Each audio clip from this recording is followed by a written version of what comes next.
if you're in the top 3, you get pulled over. It's like police. They get pulled over and they do a measurement control.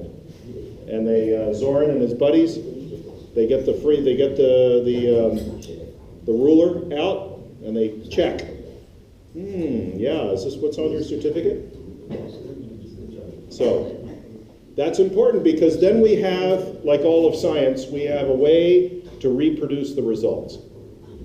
And we check that everybody is playing fair by what's on their certificate. So the criteria is usually top 3, right? Top 3 are always going to have something checked, whether it's the freeboards, the sails, your crew weight. Okay. Anyway, we run a tight ship at the championships. All right, other things that are measured. If you really want to learn more about this, come tomorrow for Zoran. All these measurements are done of the propeller. Why is that important? Because of resistance. Resistance, drag, exactly. Drag. All right, and that's the inclining test. It's a test where you take the spinnaker poles of the boat, you put weight on the end of the poles, so you have known weight and a known distance. With this very high-tech looking device,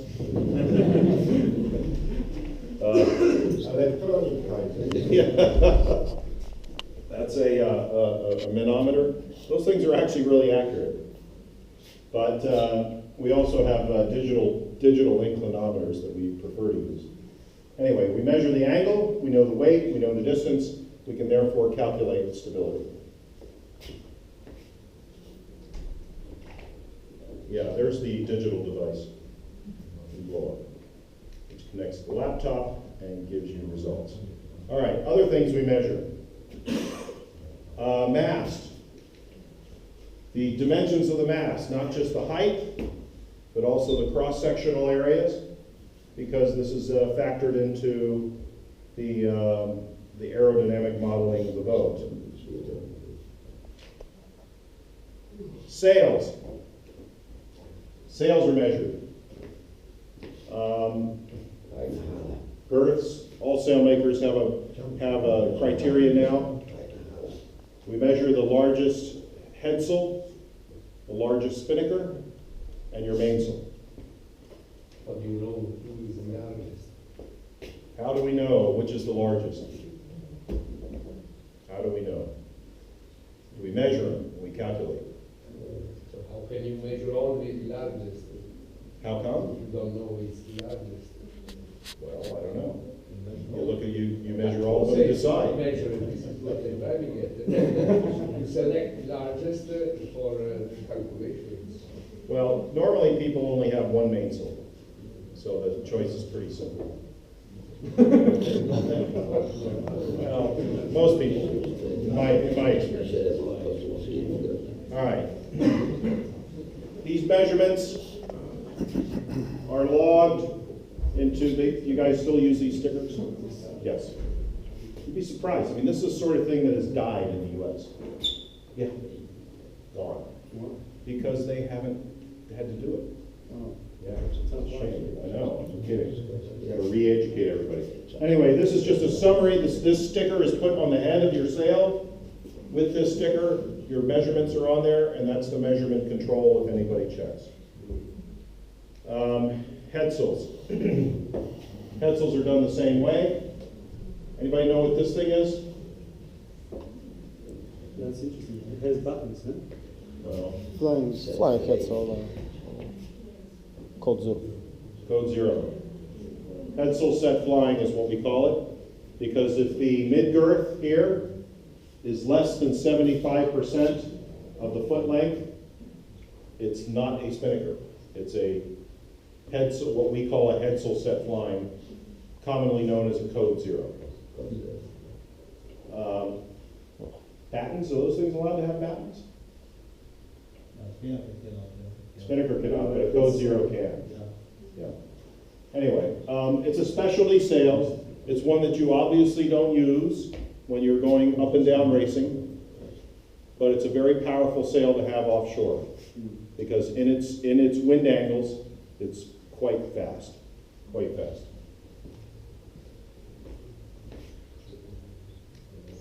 Spinnakers, both asymmetric spinnakers and symmetric spinnakers. We choose to measure the largest one in your inventory. Oh, thanks for fresh air. Fresh air. All right. Another thing that gets looked at in the measurement process is whether your boat is a performance boat or whether it's a cruiser racer. There are rules that define this, but basically, if your boat has any kind of accommodation forward of the mast in the forepeak, it will generally be a cruiser racer. Boats that do not have any of that are going to be racing boats. It's, you can pretty much tell a performance boat from a racing boat by just looking at it. But one very easy criteria is whether or not there's any kind of framing or a head or anything forward of the mast.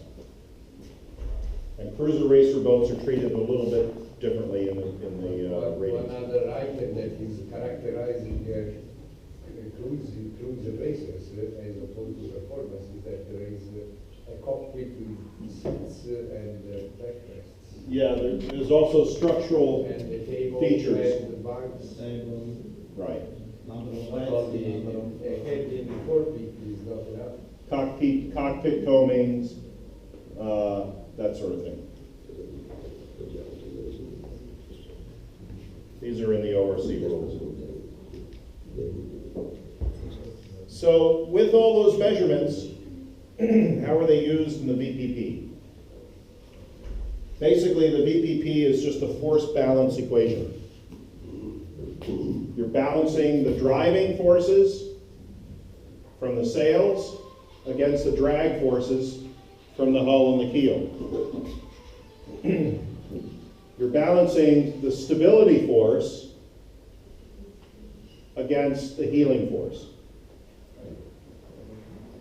That's what the VPP uses to evaluate speed. The smart guys that I talked about earlier, who are on the committee, are these guys here. They're yacht designers from all over the world. I guess the closest one for you all here would be Tobias Cole, based in Hamburg with Udo Rolik. But there's guys in the UK, in the US, Australia, Italy, and elsewhere. Sorry to interrupt. Ci ludzie, którzy tam zostali wymienieni, oni tworzą na co dzień VPP, co roku zmieniają VPP i oni wnoszą wnioski do tego, jak te VPP następnego roku. I just described what the technical committee does. Yes. All right. So technical guide. So now we have measurements of the boat, measurements of the sails. We have some idea of stability. Smart guys look at the VPP. They try to understand how it works, how it's not working, how it can be improved. Now what do we do with that information? What does the VPP do? And this gets to the part, it gets to ratings. How are the ratings used and how are they formulated? Because there's different approaches on this. When you have a VPP, you have a big variety of ways you can look at it. If you don't have a VPP, you're kind of stuck with one solution. So rating systems that only have one rating for all wind speeds and all wind angles and all courses. Jason Kerr likened this to a soup. All that information that you have gets put into a pot of soup.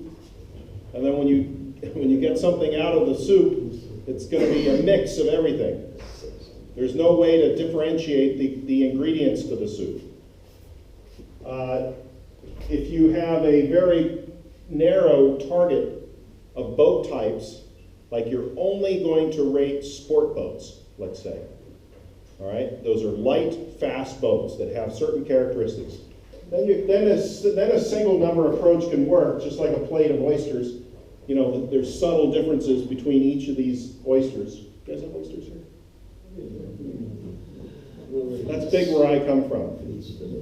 In the months with R, we have oysters. The Chesapeake Bay, yeah. It's the same animal. There might be some small differences, but basically they're the same. In these cases, a single number rating can work.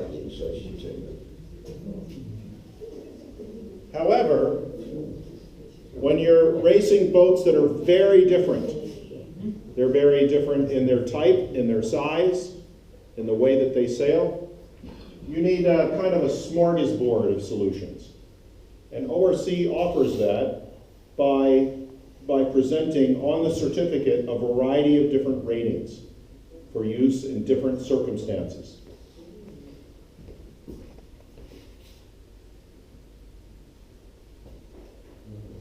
And this is what's on the ORC certificate.